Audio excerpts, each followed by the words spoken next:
자, 이번에는 변함없이 금요일 날 공시로 보는 주가 분석입니다. 전자 공시생이라는 블로그를 운영하고 있고요. 장호진 팀장 함께합니다. 어서 오세요. 네, 반갑습니다. 네. 자, 공시로 알아보는 기업 분석 첫 번째 기업. 네, 첫 번째 기업 말씀드리기 전에 지난주에 제가 이제 대주주가 계속 사는 기업들을 몇 개 얘기 드렸잖아요. 네. KT 서브마린, 동서, 휠라홀딩스가 있었는데 이번 주에도 또 매수했습니다. 네, 그 기업들을. 그 기업들을 대주주가 똑같이 계속 매수하고 있어요. 그래서 이 기업들에 대한 관심은 계속해서 좀 필요할 것 같다라고 먼저 말씀을 드리고요. 그다음에 첫 번째 기업은 OCI입니다. 오늘은 이제 OCI부터 볼까요? 네, OCI. 그 OCI가 반도체용 폴리실리콘 반제품 생산을 위한 MOU를 체결했다고 발표했습니다. 이게 양해각서를 체결한 건데 이 OCI가 기존에 알던 저희가 알던 OCI가 아니에요. 아, 이제 분할해가지고. 네, 분할했죠. 그래서 OCI가 그 4월 27일에 거래가 정지됐다가 인적 분할을 해서 이제 5월 30일에 거래가 재개가 됐는데 OCI 홀딩스와 OCI 이 두 개 회사로 구분돼서 이제 상장이 됐습니다. 근데 이 이제 분할에 대한 얘기를 좀 해드리려고 하는데. 네.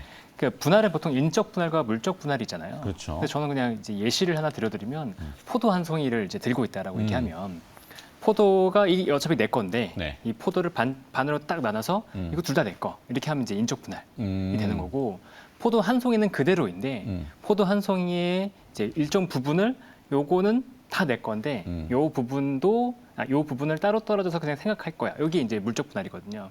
그러니까 물적 분할은 똑같은 얘기 아니죠, 지금? 다르죠. 왜냐하면 이건 아예 떼가지고 내 지분은 동일하게 있다가 이제 인적 분할이 되는 거고 물적 분할 같은 경우에는 하나의 그 덩어리인데 네. 100% 자회사로 두는 거죠. 그러니까 좀 어려울 수 있는데. 그러니까 좀 더 헷갈려서. 그렇죠. 그러니까 인적 분할은 두 개 회사에 대해서 최대 주주 지분율은 동일하다.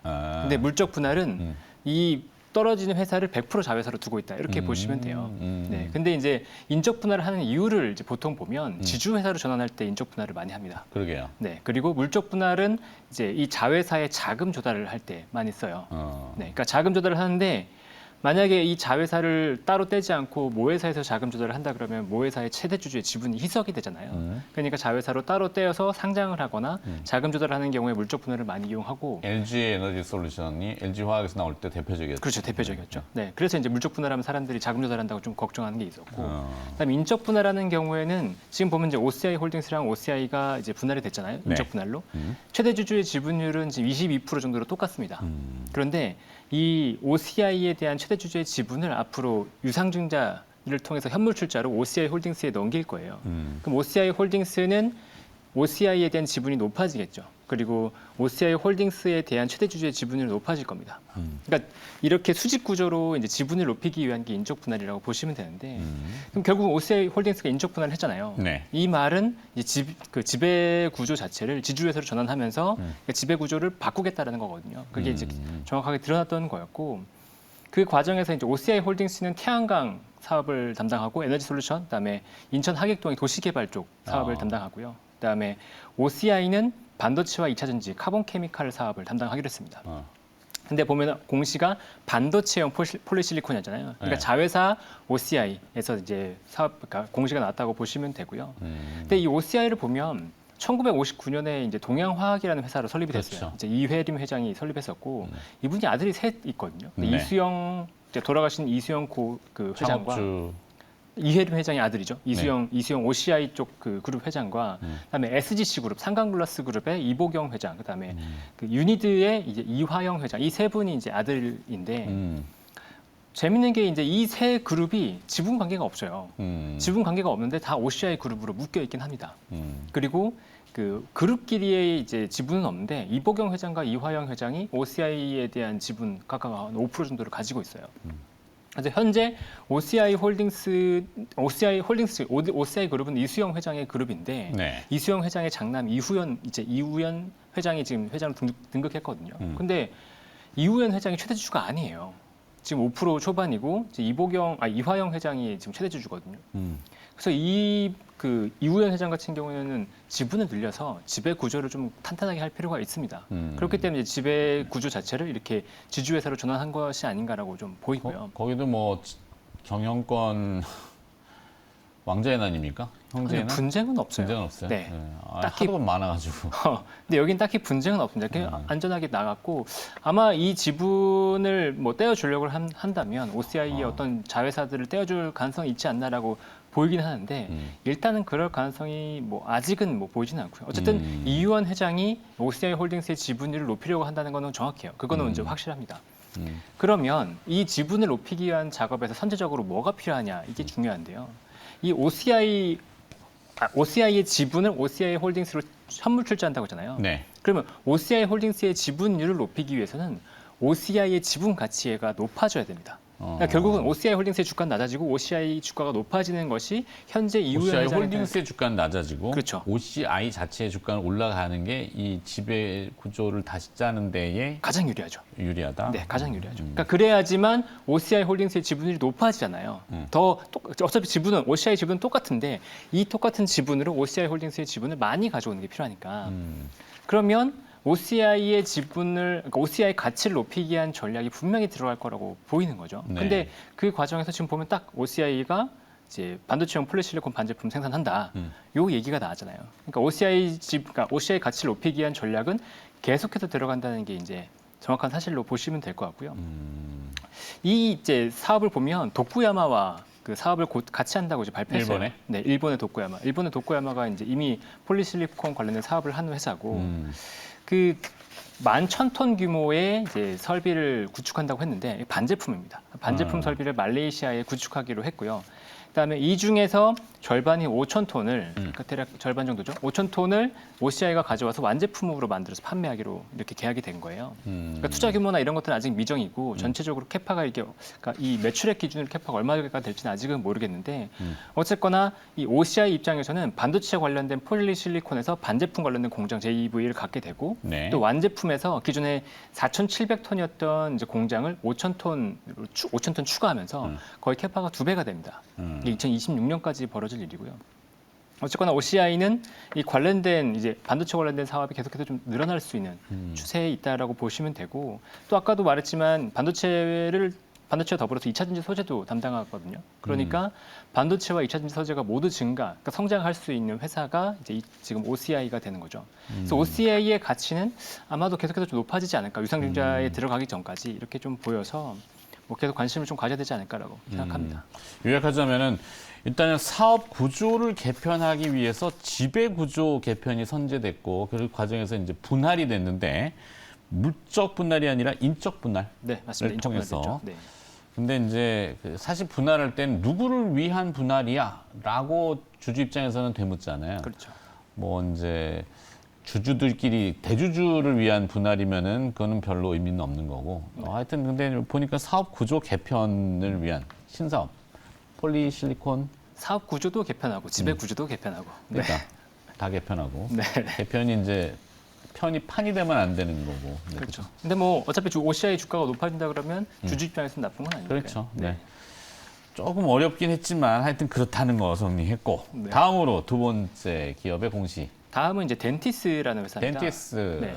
덴티스는 이제 임플란트 회사죠. 네. 오늘 덴티움도 강한 것 같고 임플란트 강하지 않나? 네. 네, 최근에 그 실적이 다시 이제 키워드가 되면서 실적이 좋은 미용기기, 의료기기 같은 회사들이 굉장히 좋거든요.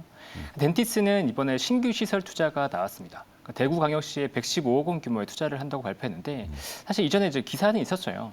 대구 상공장 투자를 하겠다고 발표를 했었고 그러니까 2단계에 걸쳐서 총 410억을 투자하겠다고 얘기했거든요. 네. 근데 공장 부지는 이미 확보한 상태였고 이번에 115억은 1단계 투자, 그러니까 임플란트와 물류, 창고, 그다음에 기숙사를 만드는 이 1단계 투자를 한다고 발표한 겁니다. 그러니까 이 1단계 투자가 끝나면 이 임플란트 관련된 매출 규모가 그러니까 그 캐파가 1,000만 개까지 늘어난다고 하거든요. 그러니까 작년 말, 그러니까 현재 1분기 말 기준으로도 360만 개가 현재 캐파였어요. 그러니까 거의 3배 정도 늘어나는 거고 매출 규모로 보니까 대략 한 2천억 정도까지 늘어나는 게 되더라고요. 네. 그래서 만약에 이제 이 캐파가 안정적으로 늘어난다 그러면 이제 덴티스의 실적이 좋아질 건 맞는데 그렇다면은 이 늘어난 캐파를 채울 수 있느냐가 관건이잖아요.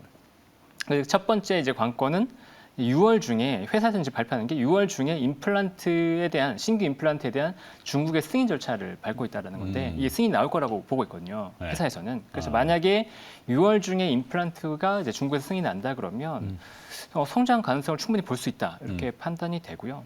그다음에 만약에 이제 승인 난 상태에서 또 확인해야 될 게 뭐냐면 1분기에 이제 전년 동기 대비해서 매출은 늘었거든요. 1분기 매출이 241억으로 전년 동기 대비해서 한 9% 성장했는데 영업이익이 21억으로 오히려 역성장했어요. 한 30-40% 정도 감소했거든요. 네. 그러니까 영업이익률이 하락한 이유에 대해서는 이제 신제품을 준비하고 중국의 임플란트 승인을 받기 위한 과정을 거치면서 비용이 늘었다라고 발표를 하긴 했는데 이게 이제 2분기 실적에서 영업이익률이 다시 올라가는 모습이 보여야 될 것 같습니다. 영업이익률이 확실히 올라가면서 장기적인 성장까지도 기대할 수 있다 그러면 뭐 회사는 이제 안정적으로 주가가 올라갈 수 있을 것 같고 만약에 2분기에도 이제 마진이 좀 안 좋고 중국도 승인이 안 난다 그러면 주가가 지지부진할 수는 있다. 그러니까 이 두 가지 포인트를 잘 확인하면서 관심을 계속 갖고 지켜볼 만하다라고 말씀드릴 수 있을 것 같습니다. 일단 대구 3공장 증설 공시 네, 맞습니다. 이거를 포인트로 봐서 오케이. 덴티스까지 봤고 이번에 또 다른 기업으로 넘어가 볼까요? 전에 한번 말씀드린 적이 있는 것 같은데 휴스틸. 휴스틸. 네, 이라고 여기 강관회사죠. 네. 네, 예전에는 말씀드렸던 게 이제 실적이 워낙 좋아서 말씀을 드렸어요. 2022년 실적을 보면 매출이 1조 300억에 영업이익이 2,900억 정도를 기록했거든요. 근데 이 회사 시가총액이 3,500억입니다. 그러니까 PR이 1.5배밖에 안 돼요. 작년 기준 실적으로 보면. 그러니까 실적이 어마어마하게 잘 나왔다. 근데 보통 이제 실적이 잘 나올 때 보면 시클리컬이니까 실적이 잘 나올 때 산업 보면 경기하고 그렇죠. 경기에 굉장히 경기 민감하고 그다음에 주요 영향을 줬던 게 우크라이나 전쟁이었거든요. 네. 그러니까 전쟁이 나오면서 에너지용 관간의 수요가 급격하게 늘어나고 수요가 늘어나니까 가격도 올라가면서 이제 전반적으로 실적이 굉장히 좋아졌는데 피크아웃에 대한 우려가 당연히 있습니다. 그래서 주가는 좀 지지부진했었고 그다음에 이렇게 좋은 실적임에도 불구하고 유상증자를 또 했었어요. 작년 말에. 그래서 아니 실적도 좋고 영업 현금도 2천억이 넘었거든요. 그러니까 현금도 충분히 땡겼는데 여기에서 왜 증자를 했냐? 여기에 대한 의문이 좀 있었는데 일단은 이 회사가 한 3천억 규모의 투자를 발표했습니다. 군산 공장과 미국의 이제 생산 공장을 설립하는 이 두 가지 투자가 3천억 정도 들어간다고 발표를 했고 이 투자를 위해서 차입금을 조달하는 거에 대한 리스크를 좀 봤던 것 같아요. 그래서 유상증자로 추가 자금 조달을 했던 것 같고 네. 그래서 작년에 마련했던 현금과 이제 추가로 유상증자를 통해서 이제 이 시설 투자 자금을 마련한 것 같습니다.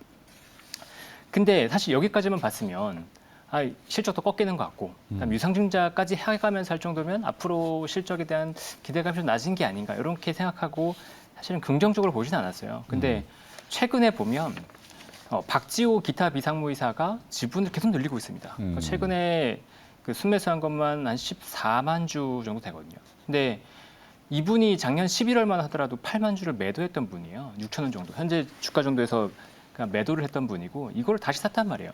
근데 11월에 매도했던 건 뭐 주주배정 유상증자에 참여하기 위한 자금이 좀 부족했던 걸로 이해할 수 있을 것 같은데 이번에 매수한 건 조금 의외란 말이죠. 그러니까 이미 유상증자에 참여해서 지분을 늘린 상태인데 여기서 추가로 또 들어왔다. 이거는 제가 볼 때는 휴스틸의 분명히 긍정적인 부분을 봤다. 이렇게 해석이 돼요. 그래서 앞으로도 실적이 급격하게 꺾이지는 않을 것 같다는 느낌이 좀 있고 그렇게 본다 그러면 장기적인 성장을 봤을 때 회사의 주가가 괜찮을 수도 있겠다 싶거든요. 근데 네. 회사의 캐파 증설 계획을 보면 일단 군산이 1단계 투자가 23년 말에 완공이 되고 미국의 투자가 24년 말, 그다음에 군산 공장의 최종 단계 2단계 공장 증설이 25년에 있습니다. 그러니까 3년에 걸쳐서 캐파는 계속 늘어나요. 근데 여기에서 가격이 급격하게 꺾이지만 않으면 실적 계속 좋아질 수 있다는 거거든요. 그래서 이번에 내부자의 매수는 굉장히 좀 유익 있게 볼 필요가 있다. 이렇게 판단이 됩니다. 좋습니다. 자, 그리고 또 빨리 넘어가서 마지막 기업 하나 또 볼까요? 네, 마지막은 이제 동화기업입니다. 동화기업. 네, 목재 회사로 유명하죠. 동화마루? 네, 동화마루. 네, 강화마루로 유명하고 그다음에 이런 이제 말고도 가구나 이런 데 쓰이는 합판. 네. 이런 사업이 메인이에요. 사실 합판 사업이 메인입니다. 근데 동화기업이 이제 목재 가격이 오르고 합판 가격이 오르면서 실적이 굉장히 좋았거든요. 근데 올해 1분기 실적이 망가졌어요. 작년만 해도 영업이익이 280억 정도를 기록했는데 올해 1분기에 적자만 68억을 기록했거든요. 그러니까 갑자기 적자 전환을 하면서 동아기업의 실적이 망가졌죠. 그리고 주가도 12만 원 가까이 갔던 게 지금 한 60%가 감소했습니다. 네. 하락했습니다. 60%가 하락했어요. 그러니까 이게 동아기업이 이게 좋은 게 없어 보이는데 라는 생각이 드는 거죠. 근데 12만 원까지 갈 때 보면 2차 전지에 관련된 사업이 굉장히 좀 각광을 받았거든요. 이 회사가 전액, 그러니까 동아 일렉트로라이트라는 자회사를 통해서 전액 사업을 하는데 특히나 이제 전고체 관련된 주로서 굉장히 곽강을 받았어요. 근데 지금은 이제 전액 관련된 실적이 그렇게 좋지 않고 본업까지도 망가지면서 일단 회사가 좀 부진했었는데 최근에 그린 글로벌 코리아라고 네. 특별 관계자가 계속 지분을 늘리고 있어요. 이걸 보면 반도체도 보면은 적자가 심할 때 결국은 이제 오히려 사야 된다라는 얘기가 있잖아요. 동아기업도 반대로 이렇게 최악의 실적에서 오히려 바닥을 보는 게 아닌가라는 생각이 들게 하거든요. 그래서 지금 당장 개선될 모멘텀이 크지는 않지만 뭐 실적이 바닥을 기록하고 있고 그다음에 2차 전지 관련된 소재가 앞으로도 계속 실적은 좋아질 수 있는 룸이 있기 때문에 관련해서 좀 봐야 되지 않나라고 보고 있습니다. 좋습니다.